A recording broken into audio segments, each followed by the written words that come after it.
Greetings, travelers. Greetings, travelers. We're here. We're here, and it's nearing almost the beginning, technically, of spooky season. Like Yeah, when this airs, it will be spooky season, so it's yeah. perfect. But we are recording it right before the official launch of Spooktember. Okay. Well, I like to think spooky season starts in February, but that's just me. So You think spooky season starts in January, so no, it ends in January and then starts again in February. oh my gosh, I love that. I love that. With that said, of course, me and you've already been Halloween shopping because that's the thing we already started doing. No, Which, no. Do we ever stop? That's yeah, again. no, Do we? but they actually put new stuff out, so it's not us being creepers in the back of spooky things. So I'm Yeah. excited. Did you see? As a Costumes Express, you know how they have everybody. Home Depot has the giant skeletons and all that. Yeah. Costumes Express has a 12-foot Mothman animated. So that Oh might my have to happen. goodness. That might Oh, have to happen. that's kind of exciting. That's Yeah, exciting. I I'm love excited that. for that. Well, I don't want to wait too long. Do we have any No. news? Yeah, the breaking news has been that everybody's still afraid of that asteroid or the comet that's coming from another interstellar space, and some scientists, like 3 of them, have said that it might be an interstellar probe of some sort, and that gets the headlines every couple weeks. So yeah, I just say, guys, come on, we finally got better satellites. We're spotting these things better than we ever did. That's all it is. Please. That's true. That's true. We do have one other bit of breaking news, which was just disgusting and terrifying, which is that there's the first human case of flesh-eating screwworms. Yeah, in first human case in U.S. Yeah. In U.S. So that's delightful. Yeah. We'll post a link to that in the show notes. So just in case you want to be thoroughly grossed out, travelers, and never go out in public again, that is happening. Yeah, so, and they are spreading infertile flies around to try to make it so that they don't go any further. But it worked in the 60s. We'll see if it works again. So yes, well, we all know reintroducing stuff that's not in the environment goes so well every time we do that. Great. Yes. As we look out at the kudzu on the walls beside us.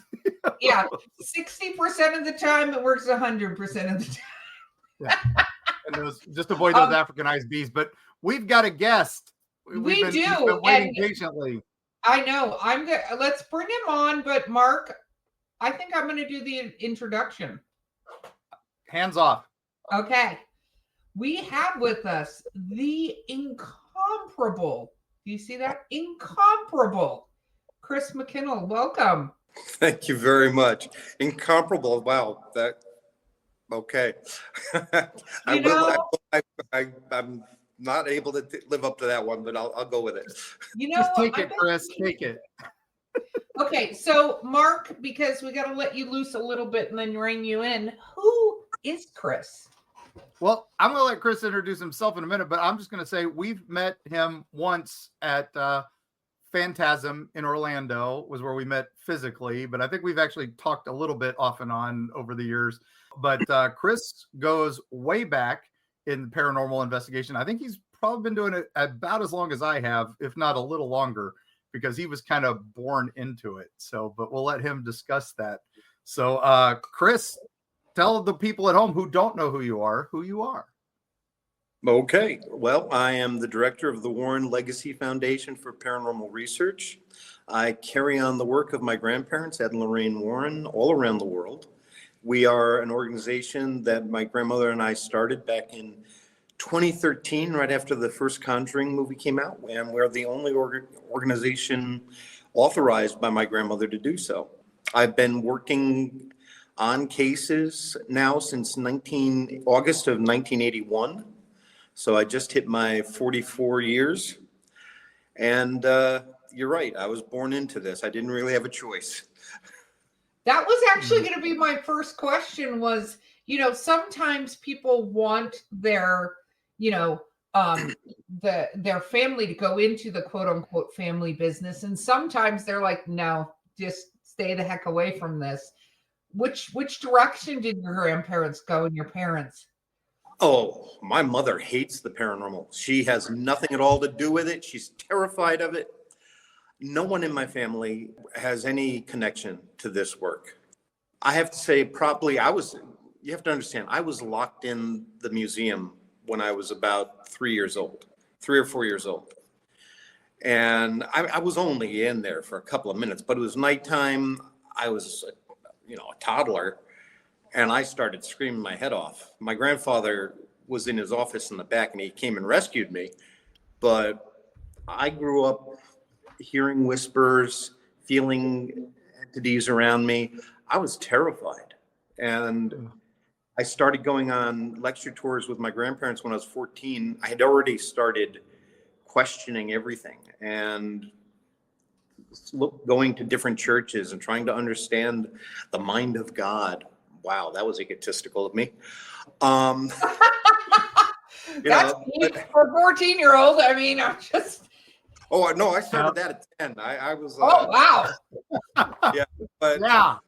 I watched my grandmother in front of the house when I was 14. We were on one of these news magazines that used to be on at 7:30 at night. I think it was Inside Edition or PM Magazine out in Ohio or something. And we weren't even allowed in the house. And my grandmother stood out front talking about everything that was going on in this house. No publicity had been done. There was a local reporter there who had prepared a story he hadn't printed. He only had his notes. And as my grandmother's talking about this apparition of a big fat man with a bloody apron, he looked like a butcher, or the smell of rotting flesh coming out of the kitchen, or all sorts of stuff that I no longer remember. I mean, granted, it was ages ago. The reporter is going down through his notes, and he's showing me that my grandmother's hitting all of the high notes. And I'm like, wow, my grandmother is a superhero. It blew my mind. And then when I was 16, I was still afraid of the dark, still unable to sleep without the light. And my grandfather calls me one night and says, Chris, I'm taking you on a case tonight. I was like, he had never discussed it with me. It wasn't something I ever thought I was going to do. And my grandmother wasn't there, but it was an over-the-top poltergeist case straight out of Hollywood. I mean, upside-down crucifix hanging in the bathroom, two hulking black shapes walking down the stairs, pounding in the walls and clawing and growling. The woman was clawed right in front of us and blood dripping off of her cheek. A pot with Holy Church incense flew across the room at my head, just missed me. The lights going on and off, the chair I had been sitting in flipping across the room at me. After that, I really didn't have a choice. This was my life. I needed to understand what I had just been through. But I will say this. That was the greatest gift anybody ever gave me in my life. My grandfather cured me of my fear. He threw me in the fire, and I came out tempered. It was extraordinary. I went to bed that next night without the light on, and I've never been afraid of the paranormal. Nice. That is amazing because I think that would have the opposite effect on me, and I would never sleep again because that would, yeah. So I just have to say, this whole being locked in the museum at 3, I feel like that is the opening of an epic movie. Wasn't it the Annabelle movie? Yeah. They've been using portions of my life for those movies. The next one is a case I worked on with my grandparents, and they've got somebody else who's going to be introduced in my role. In your role, yeah. Yeah, it's kind of weird. That same thing with The Haunting in Connecticut. I was the lead investigator on that case. I lived in the house for 9.5 weeks straight, and they made a movie about it, and I had no idea until it came out. It was weird. Yeah. So with that, I do have to, as we love movies here on Eerie Travels, we always do movie recommendation lists and stuff like that. But how is it? Because not a lot of people that you talk to have their real life on the screen, right? And we all know that they fictionalize stuff and they make it for Hollywood and stuff. But has that been kind of weird seeing the stuff that you were actually a part of on the screen? Unbelievably weird. I mean, I didn't get through more than the first 40 minutes of The Haunting in Connecticut. And I am not even going to bother with this next movie because I already know it's completely fictional. The first Conjuring film I really enjoyed. I thought, that's pretty good. My grandparents had never talked about that case, not once.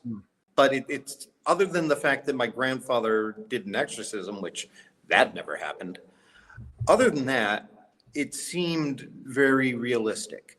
Then we get into the second one where they have Amityville and Enfield and the Nun, and that was all fantasy. Yeah. The same thing with the third one. The Annabelle movies, you know, they're based on Annabelle, but there isn't a shred of truth in any of those movies, not even the tiniest amount.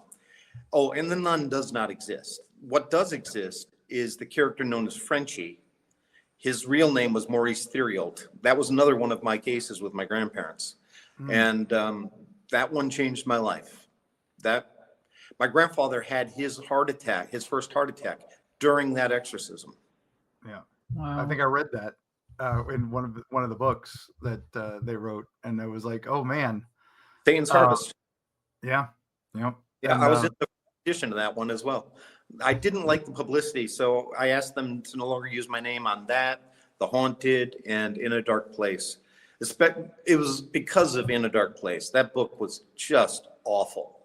It was not realistic. The author ignored all our notes, all of everything that happened, and he turned it into this lurid fantasy that was just made me want to run away from the public. Yeah, the ghostwriters took leeway with a lot of the stuff. I remember that. So it depends on which one was writing. I mean, Gerald Brittle, he did a great job with The Devil in Connecticut and The Demonologist. And Satan's Harvest. That was written by two Boston Globe reporters, and they did a great job. They really did. No, when I met your grandparents I was a kid, and I had been writing Hans Holzer about the Enfield poltergeist because I had been writing Morris. And then they were like, oh, you should really talk to the Warrens. They were there. And I'm like, who are these people? I had no idea. This is late 70s, early 80s. And I was 9 or 10, so I don't remember. And my dad took me, Lorraine invited me over. And my dad drove me from West Virginia to your house and their house. And then they took me in to show me the box from Enfield, and it was very nice of them. I walked right by Annabelle, didn't know who she was, anything, didn't care. I was just happy, and it was so funny. My dad just drops me off at these old people's house. You know, it was the late 70s. Nobody cared. Yeah. You were in safe hands. They were awesome. So sweet. And but that's I can only imagine being locked in there at some point against my will. But it was very cool. And they were so open and so friendly about everything. And that was great. And I had no idea about Amityville or anything that was in the works at that point. But that's when I saw the movies. I was like, oh, wow, okay, this is completely different than what I know of them. So, yeah. I think that Vera, she had a lot of respect for my grandmother. They loved one another. So I think she's lovely. And Patrick is a terrific man and everything, but I don't see my grandparents when I see them. I just see two great actors. Yeah, I agree. I think if they'd called it something else, if they just called them, made up names or, recast them as it were. I think they actually did that once. The movie, and you can find it on YouTube. It's The Demon Murder Case with Kevin Bacon and Andy Griffith. Yeah. And Andy Griffith is playing the Ed Warren part in that movie. It is the Arnie Johnson Conjuring 3 case. Yeah, I didn't even think about that. You're right. I forgot about that. So, all right. I'm telling you, 6 degrees from Kevin Bacon. Everything is 6 degrees from Kevin Bacon. Yeah. No matter what, we are 6 degrees from Kevin Bacon. Before you ask your question, this is me butting in. I have a question because we talk about all these objects in the museum, and you got to be around them firsthand. And people talk about Annabelle in the box and this. Is there anything that was stood out to you more that is like not talked about at all? Like an object that you were like, this is the object that people should be talking about. So there's so many things in there. You know, I consider that building the Chernobyl of the paranormal world. And it breaks my heart that it's now being turned into a tourist attraction. My grandparents spent their lives protecting people from these things. You know, Mark, you got to go in there, but you can attest to the fact this was not a public place. It was by special invitation. It was always, you know, do not touch anything. That, you know, be respectful, that kind of thing. There's the piano from the Phelps Mansion. That's a great one, because the Phelps haunting in Stratford, Connecticut was one of the first reported poltergeist cases in the United States. It was from like 1850s, and Reverend Phelps, and that piano would play by itself. Now, I never heard it do that. I don't think it ever did it when it was with my grandparents. And then, of course, there's the satanic idol that stands about 7 or 8 feet tall. That was actually one of my cases. And that was a pretty bad one. It was another possession case. Now, possession is incredibly rare. I've had over 10,000 cases in my life around the world. And I've only dealt with about 12 possession cases. When everything's a demon, nothing's a demon, right? Yeah, exactly. Yeah. So that's my question to you was then immediately was, you know, so you worked with the family. When did you start doing your own investigations? Oh gosh, college. I mean, I was still working with my grandparents, but there were little things that would come up because I was doing lectures while I was in college, and people would come to me and tell me things, and I'd be like, okay, let me check it out, you know. Yeah. But I guess I really was off on my own when I was about 26. That was when I started traveling the world, and I started by going to, well, my grandparents and I had gone to Great Britain earlier when I was 21, and we did a tour, 3,000-mile tour of all of England and Scotland, and wow, what an amazing experience. You know, when you're traveling with Ed and Lorraine Warren and you're going into all of these haunted locations, I promise you're going to see stuff. But my favorite memory, I know I'm not answering your question yet. I will. That's fine. My favorite memory of that is such a simple one. We were in a pub in Devon, in the southeastern or southwestern coast of the country, and we were having lunch. And my grandmother looks out the front window, and she sees Roman centurions marching by, but she can only see them from the chest upward, because the rest of them is underground. So she said something to the woman who owns the pub, and the lady was lovely. She said, "Oh, that makes perfect sense. The Roman road is about 4 or 5 feet below the main road that's out there today." It's like, wow, that just blew my mind. Yeah, that's why history is so important behind these things. People go, "Oh, this doesn't make sense," and then you're like, "Oh, wait, it does if you know the history." So that's exactly. why Like ghosts flying through the air. Nope, they're walking on a floor that you can't see. There was a mound here, or there was a stone wall here. Yep. So, oh gosh. Yeah. But I started going on my own investigations when I moved to Europe and then the Middle East. I had one in the City of the Dead in Cairo that was chilling. I made friends with 2 young men who were pizza cooks in a shop, and they took me on a tour of the city the day before I was leaving. Now, the City of the Dead is an ancient cemetery, but people live there. the poor who can't live anywhere else, and they've got electricity and water and everything else. But there are tombs there that are off limits because the jinn protect them. Yeah. And one woman told me this heartbreaking story about her child playing on one of these tombs, forbidden tombs, and she screamed. She was terrified. She screamed for her child to get off the tomb. It startled the kid, and I don't remember if it was a boy or a girl, and the child fell off of the tomb back where they couldn't be seen, and they were never found again. They were just gone. I've heard other stories in that area of just vanishings, and everybody's, oh, it's just because they're poor. We don't talk about that. Yeah, they just. Yeah, isn't that terrible? Yeah. It's awful.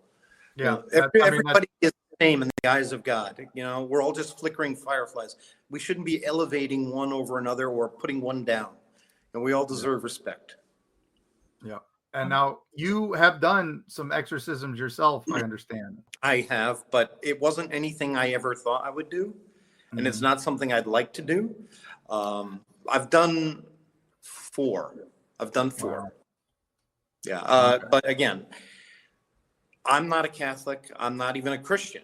I found my faith when I accepted my ignorance. I had heard NASA say that there are more living worlds in the universe than grains of sand on Earth. And it was at that point I realized, Chris, stop trying to understand the mind of God. It's just a little too big for you to comprehend. Yeah. And my faith came in understanding that whatever God is, its perspective has to be far greater than mine. And I just have to trust that I will be put in the right place at the right time. So at one point, there was a man coming under possession. I had no choice.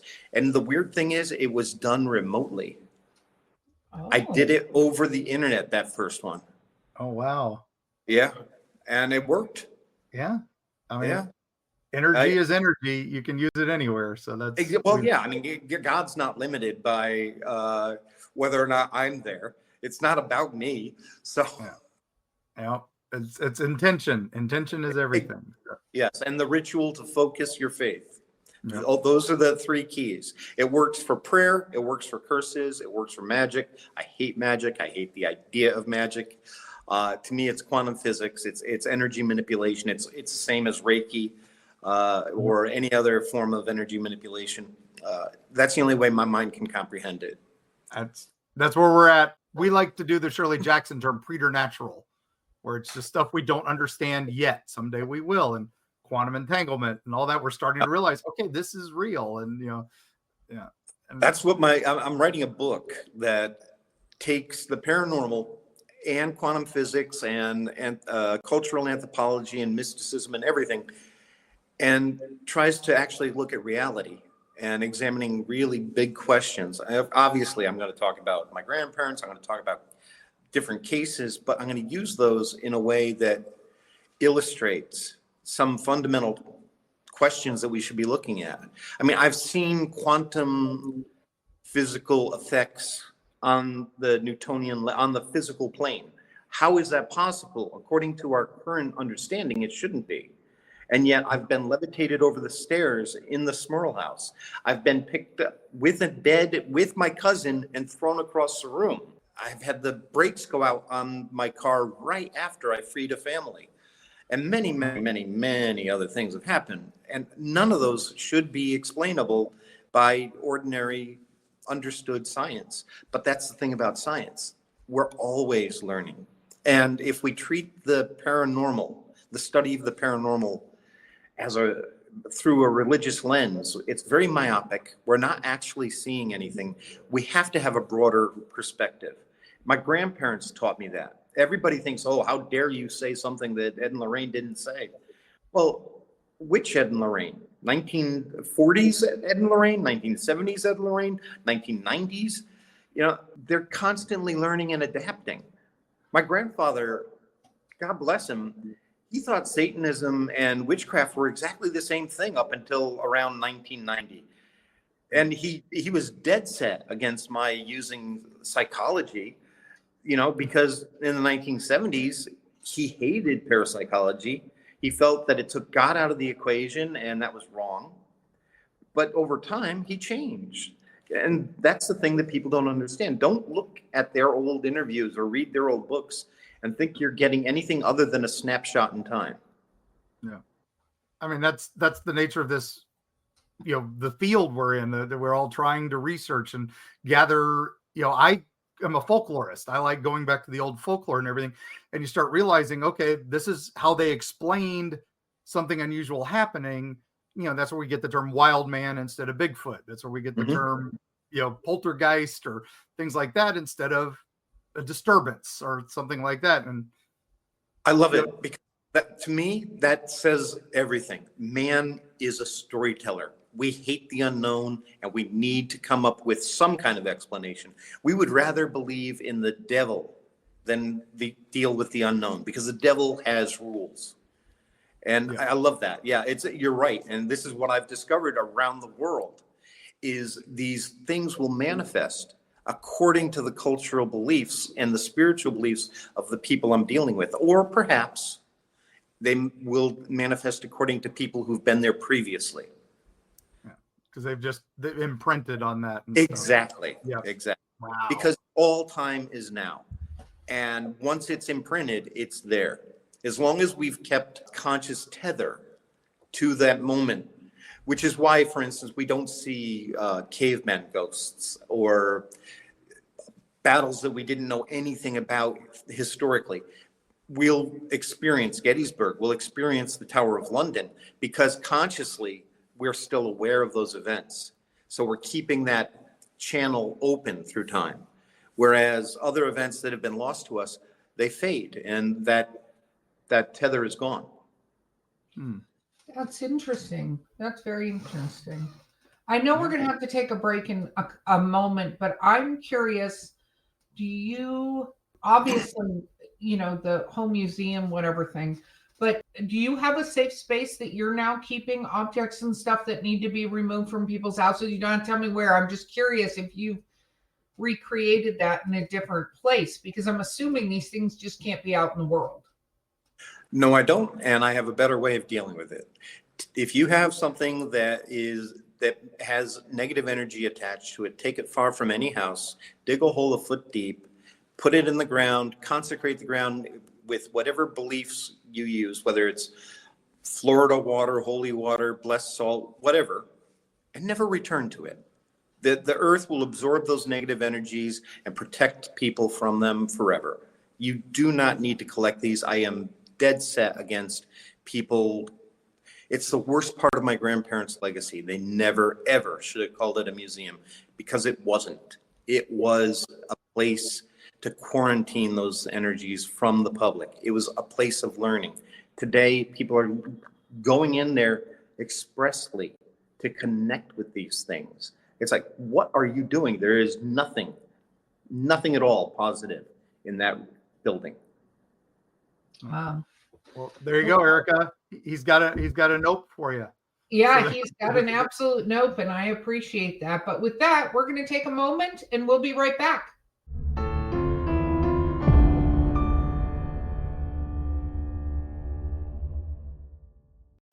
Destiny Beard, the lyrical soprano who will haunt your dreams.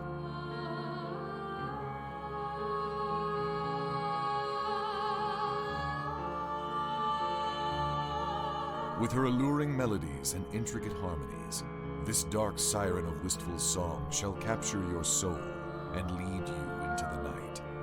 Check out Destiny's new single, The Haunting Is Over, with international musicians Sam Haines and Gary Bennett, as well as her other musical works at destinybeard.com.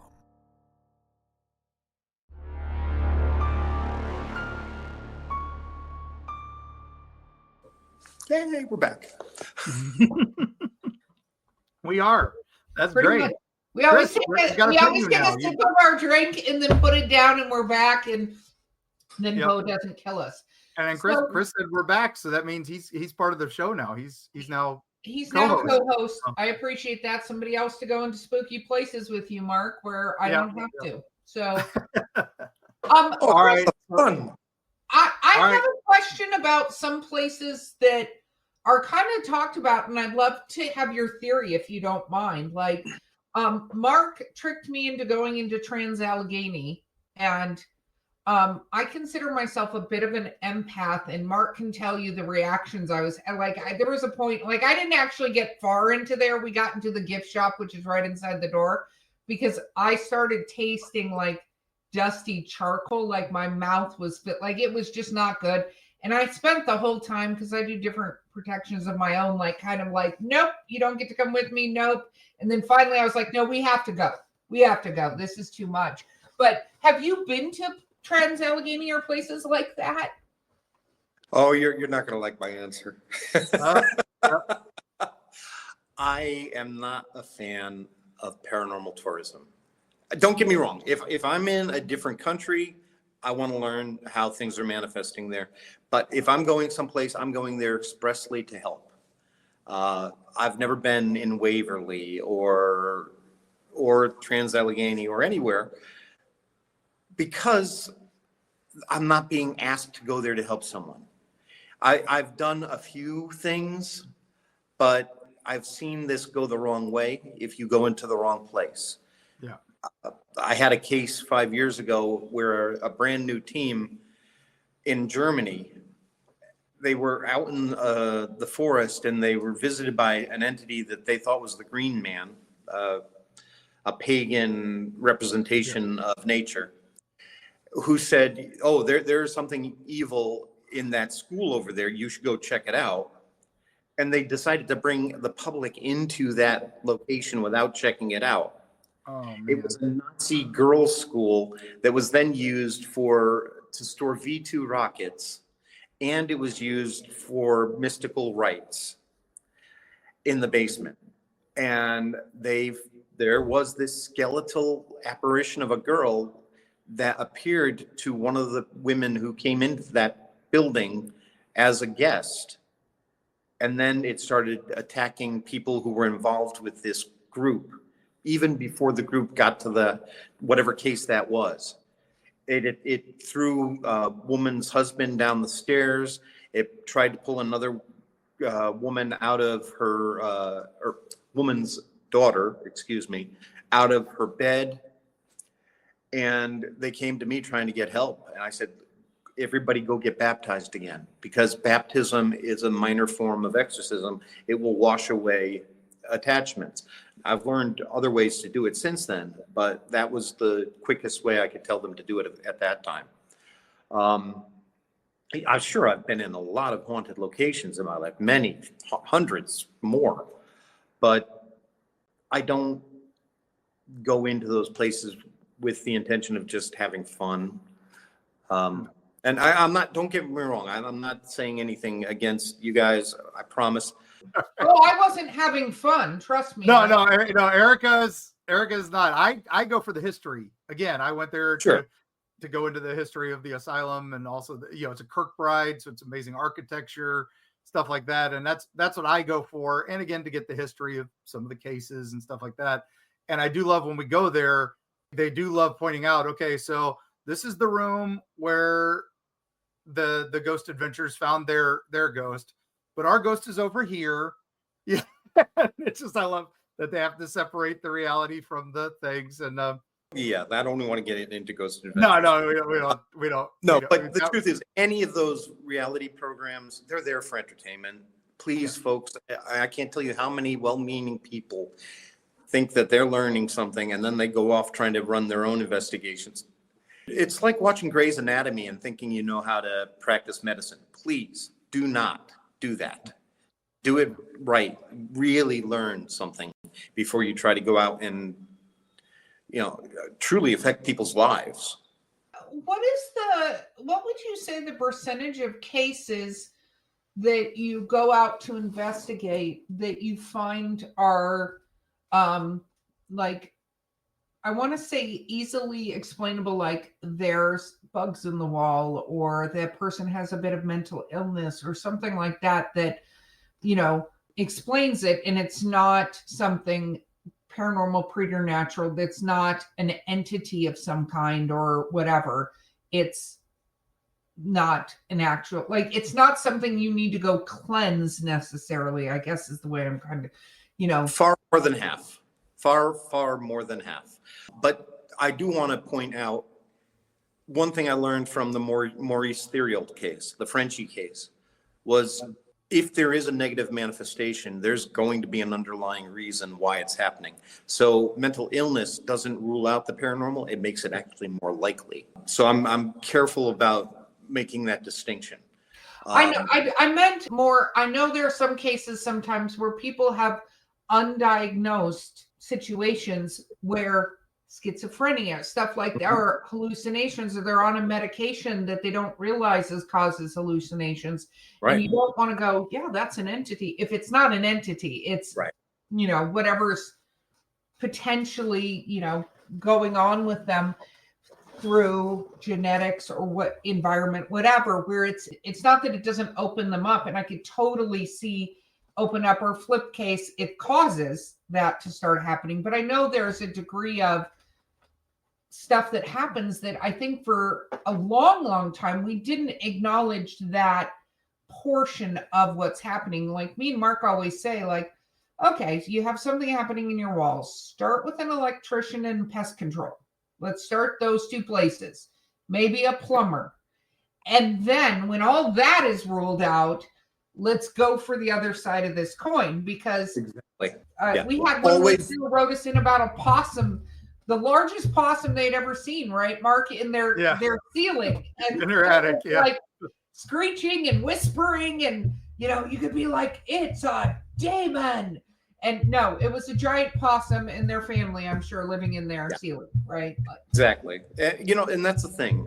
Always rule out the natural before you resort to the supernatural. Even when there's something paranormal going on, I don't like to use the word preternatural, actually. My grandparents used that to only mean negative manifestations. Okay. So you're throwing me off with your way of using it. No. That's the thing. There isn't a lexicon for this that's really set in stone. But whenever people believe that something's paranormal, everything becomes paranormal in the house. Yeah. And that's the problem. You can manifest the paranormal just through your own fears and your own beliefs. And I am not saying that it's all in your mind. I am saying literally, you will manifest phenomena. Like it will start we talk about that. We even talk about tulpas. Like, I mean, we talked about the creepy, because we do not only things, talking about ghosts or hauntings or things like that, but we also talk about, cryptids and monsters and UFOs. And so that's why we like to use that term, because there's all these different things that may have a scientific explanation or may not yet. And so that's why we use that term, because those things aren't necessarily paranormal, right? Like, and so, or again, a science we don't understand yet that we've created them. That's we're finding out with the knot deer, which is that's on creepypasta. But now people are seeing it that have no idea what the heck a knot deer is. Well, here's the thing: once it's created, it can manifest. Yep. For instance, here's an interesting thing. In Peru alone, there are over 1,000 different types of cryptids. Now, do I believe there are 1,000 different types of unknown magical creatures? No, of course not. I believe that we are storytellers, and when we're faced with that unknown, we will create folklore around it. But the thing is, we will then manifest that. The Slender Man is a great example of something that never existed. It was created online, and now it is appearing in people's homes. Or the Hat Man, or shadow people. Shadow people is, from my experience growing up, has always been a physical manifestation of a human spirit. They have trouble manifesting fully physically, and so they're shadows. But now that people are differentiating that phenomena, they can be twisting that and turning it into something else. It's like the Phantom Hitchhiker of the 50s and the 60s that would show up all the time. And then we had the black-eyed children phenomena. And in the 80s, we had the explosion of the grays that everybody was experiencing that nobody really, well, not many are experiencing today. Do I believe in aliens? Absolutely. Do I believe that there were that many sightings? No. I think that was another tulpa or egregore manifestation. Yep. And that's what Annabelle is. Yeah. You know, it was created by human energy. A poltergeist is created by human energy most of the time. Sometimes it really is just a miserable old man who doesn't want you living in his house. But other times it's an out of control psychic or other kind of human energy that takes on a life of its own, and it can kill.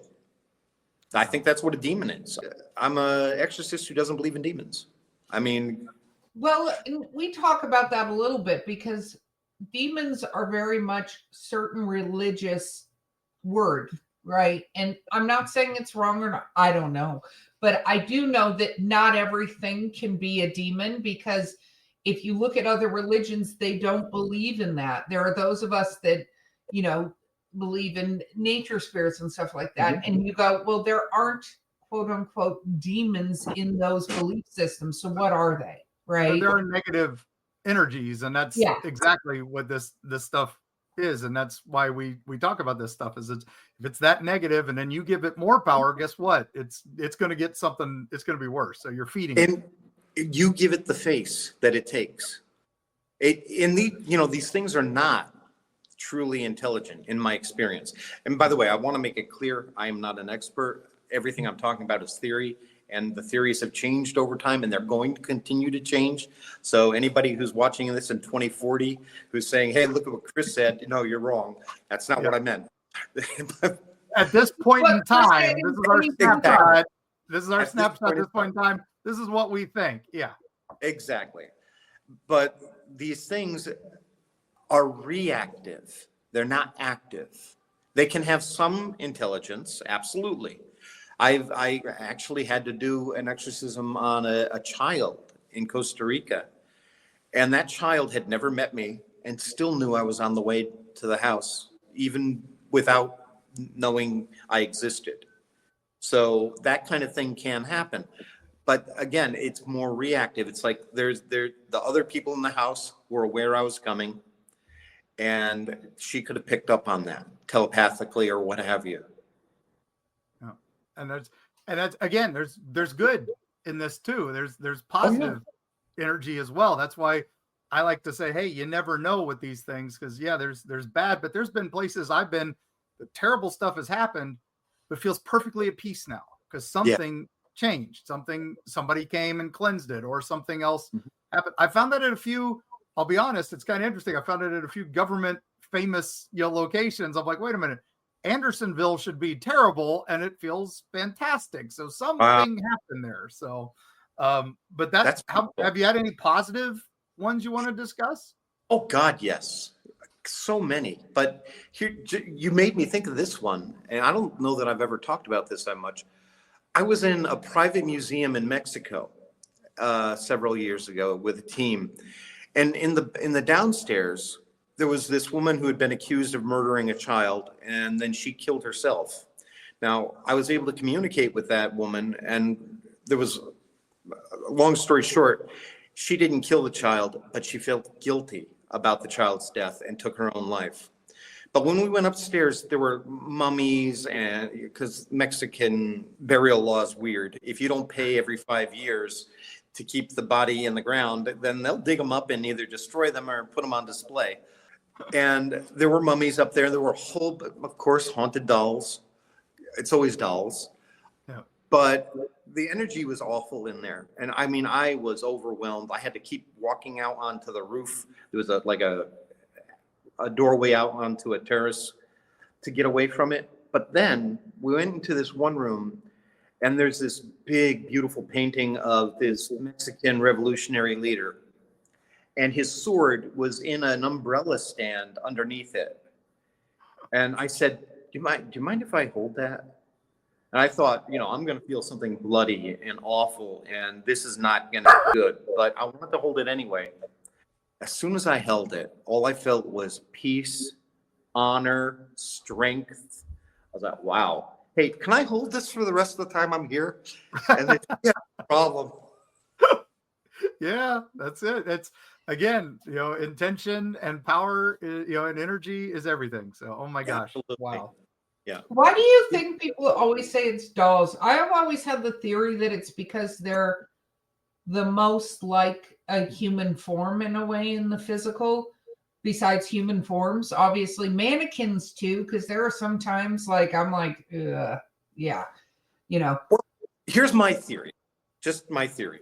What is it that we love the most? That's a physical object. What do we pour the most energy into?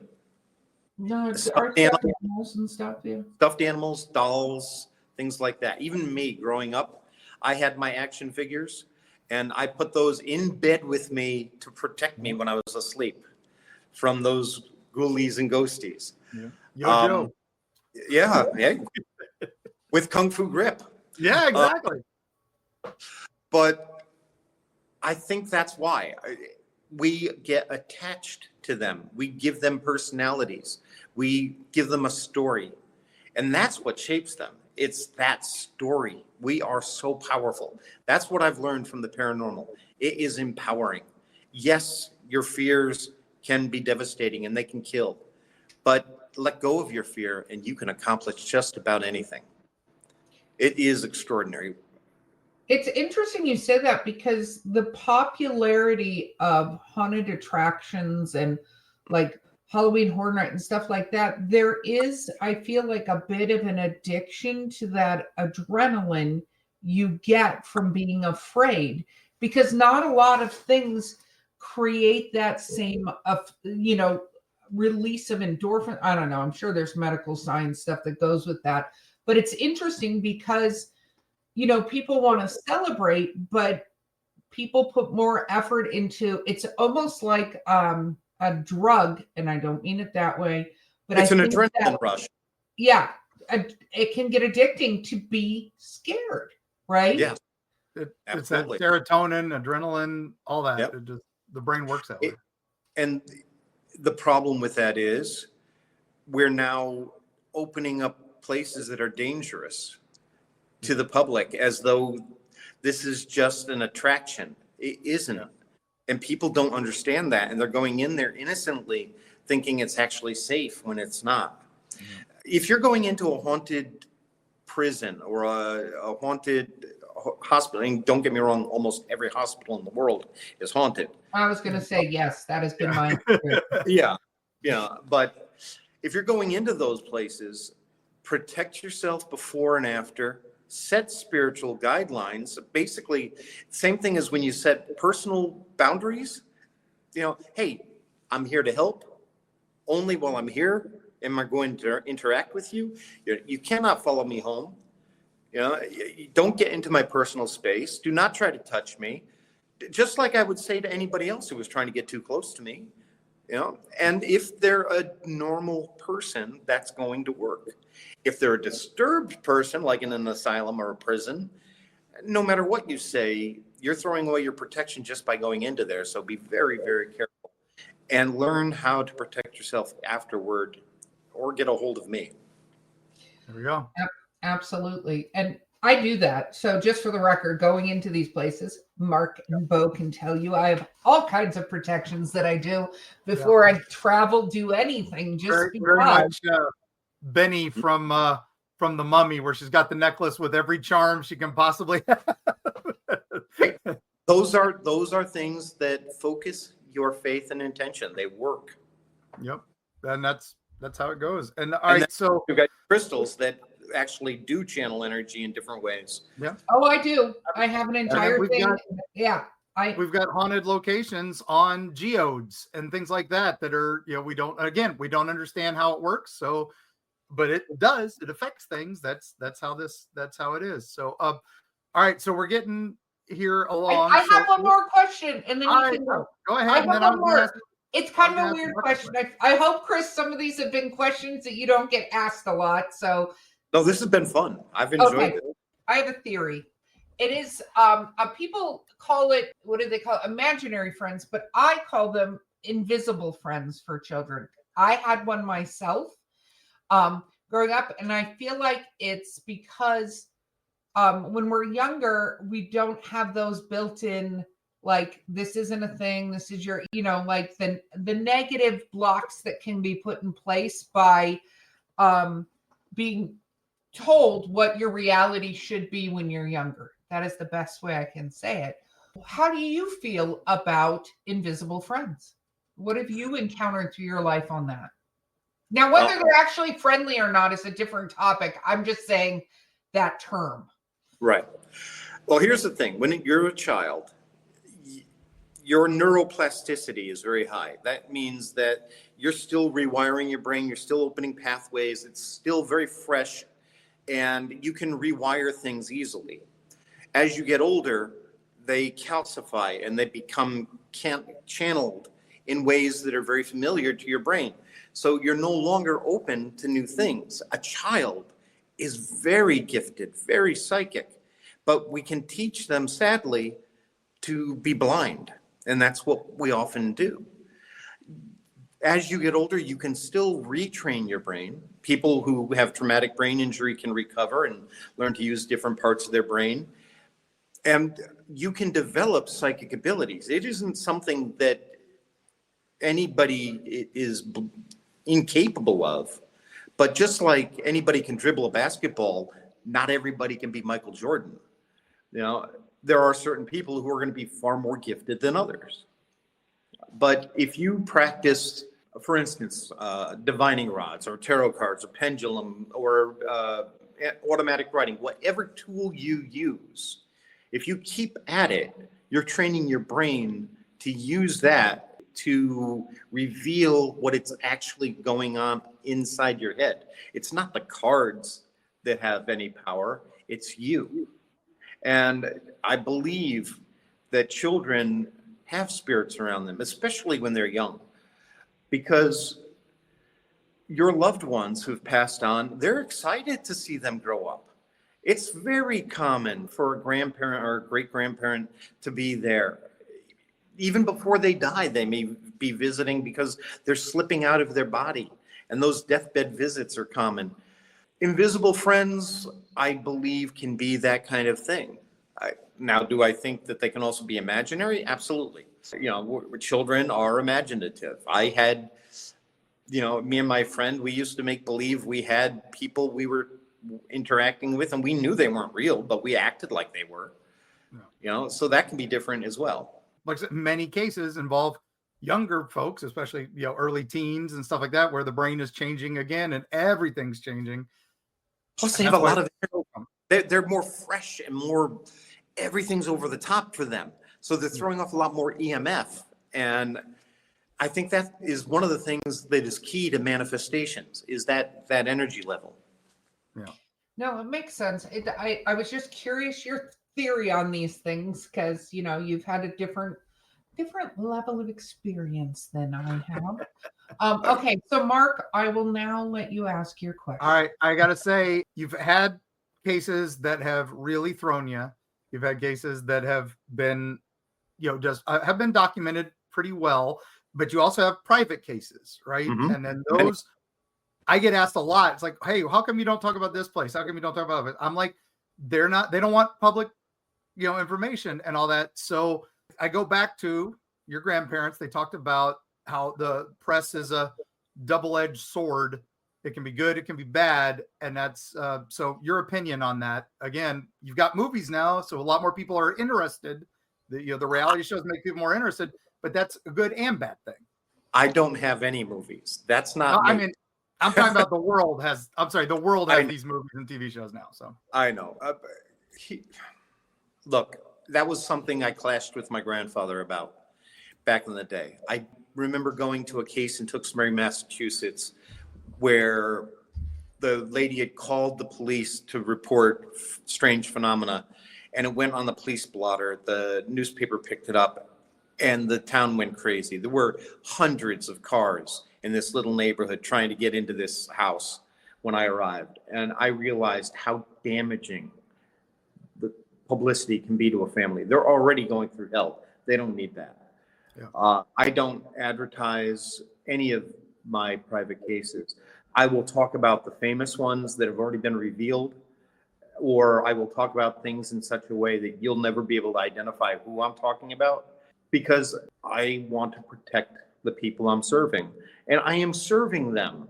You know, I am not there to get my 3-second video of a coffee cup flying across the room. I could give a damn if I ever show anybody anything like that. That is not what I'm in this for.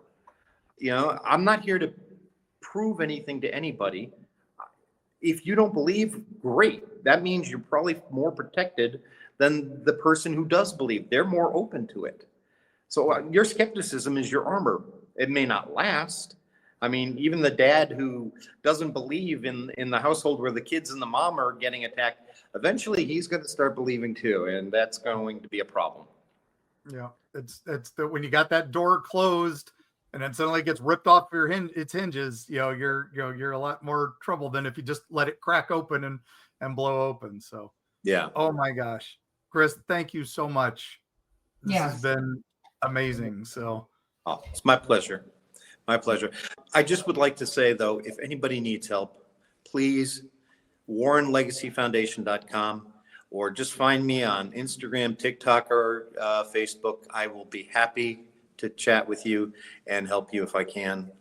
If you'd like to learn more, I do hold a seminar once a month on Zoom, and that's available as well.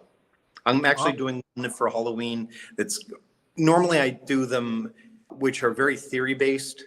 Don't get me wrong, there's still lots of ghost stories and everything else, but I want to educate. But for Halloween, I'm just going to go straight entertainment and terrify people. Yeah, man. No, we should absolutely tune in for that. And then when you're saying TikTok and all that, is that at Warren Files? At Warren Files, I believe so, yes. I mean, you go to Chris McKinnell on Facebook or the Warren Legacy Foundation on Facebook. At Warren Files is on Instagram, and I believe it's the same on TikTok. If you search for, yes, it is. It's at Warren Files on TikTok as well.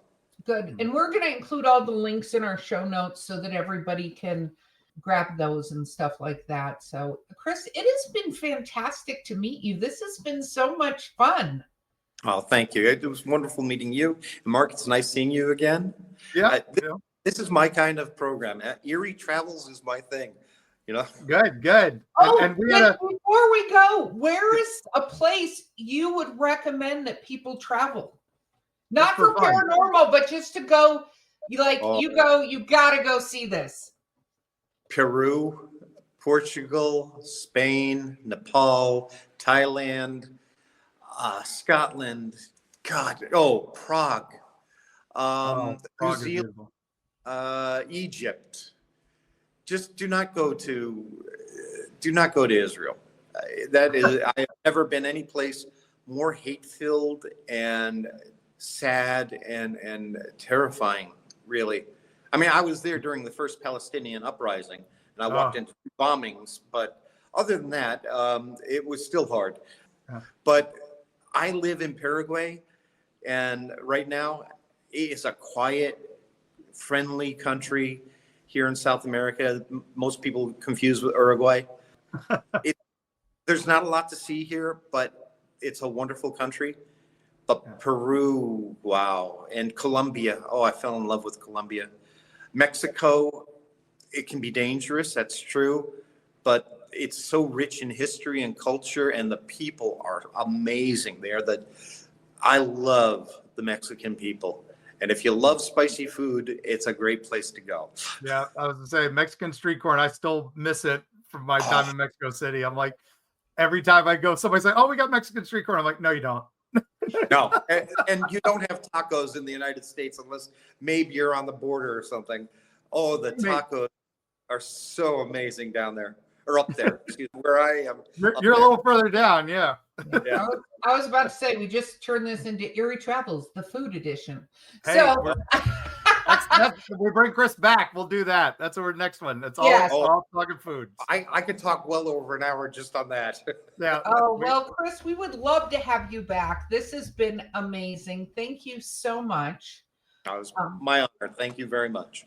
Well, thank you to all of our patrons, too, who support us, all travelers out there. Don't forget to check eerietravels.com. It's got all of our locations we're going to be and fun stuff there. And then we always sign off, Chris, with an amazing bit of advice from Mark. So, Mark. Again, travelers, when you're out there traveling the world and you go to spooky locations, remember, protect yourself, say good things, don't invite anything home, make sure you're good to go, make sure you just think positive thoughts, and then if it is scary, reach out to the Warren Legacy Foundation, and we'll see you on the other side.